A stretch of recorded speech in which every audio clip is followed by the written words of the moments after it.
So what I'm doing here is I'm just taking a catfish fillet and I'm cutting, it's boneless and, you know, obviously been filleted, and I'm going to cut it into inch-long pieces. Where the catfish is really thick, you want to just kind of make it a little bit smaller. I'm just going to put a little bit of canola oil and just kind of guesstimate based on the amount of fish you have. The heat is on high. So once your oil is fairly hot, you want to take the ginger and you just want to put it down. It's going to sizzle a little, and you just want to make sure that it gets a nice tinge of golden brown. You'll start to smell the aromas.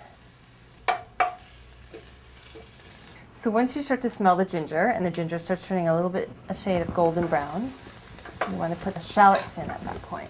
Just going to pop them in there. You can smell it now, right? So the shallots go in first and the scallions follow. I'm just going to turn the heat down because I see some of that ginger getting a little bit too brown. Okay, now I'm going to put in the catfish. It just all goes in there. And you just want to make sure that the catfish surfaces are all touching the surface of the pot so it cooks evenly. If the catfish is all facing the right direction, you can just kind of like pour that fish sauce right over the catfish. And again, this is about 2 tablespoons for 2 catfish fillets that are each about 1/3 of a pound.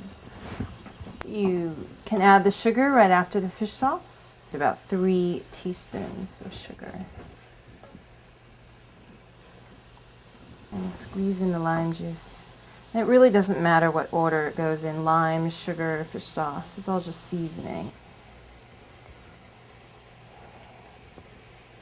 And one thing I really love about Asian cooking is it doesn't have to be very precise.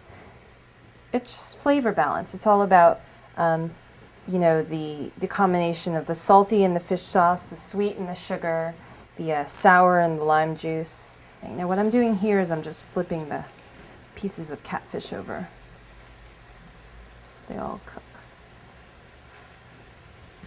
Try not to overcook it because catfish has that beautiful little fatty taste to it.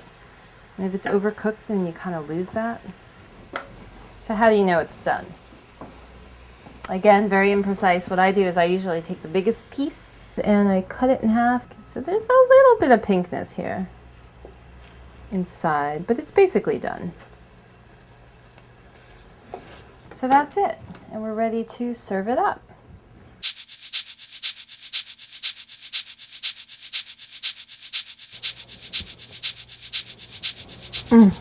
So good.